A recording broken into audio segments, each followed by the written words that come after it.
রেফারির বাঁশির মাধ্যমে এবারে মাঠের দক্ষিণ পাশে অবস্থান করছেন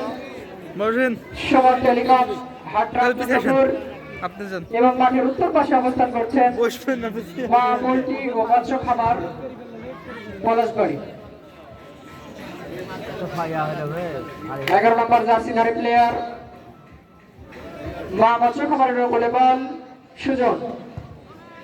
ধৈল পাস নয়ন দূরপাল্লার শট নিয়েছিলেন, সেখান থেকে সেন্টার ডিফেন্স প্রতিহত করলেন, আক্রমণ দেওয়ার চেষ্টা,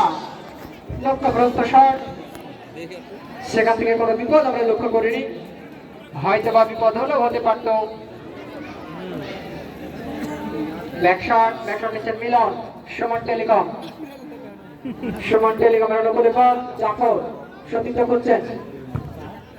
সুন্দর করে বাড়িয়েছিলেন কিন্তু সেন্টার ডিফেন্স সেখান থেকে প্রতিহত করলেন।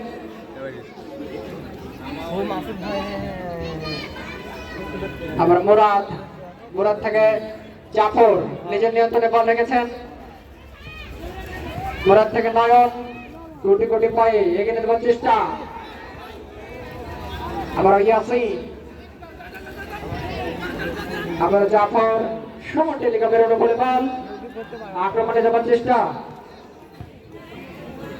আবারও জাফর নিজের নিয়ন্ত্রণে বল রেখেছেন, দিয়েছেন সেন্টার ব্যাক ইয়াসিনের উদ্দেশ্যে, ইয়াসিন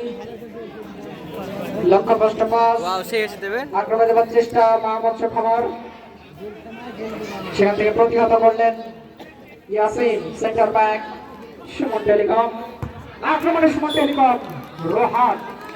দুর্দান্ত শট নিয়েছিলেন কিন্তু লক্ষ্যগ্রস্ত শট না হওয়ায় কোনো বিপদ আমরা সেখান থেকে লক্ষ্য করিনি, হয়তো বা বিপদ হলেও হতে পারত।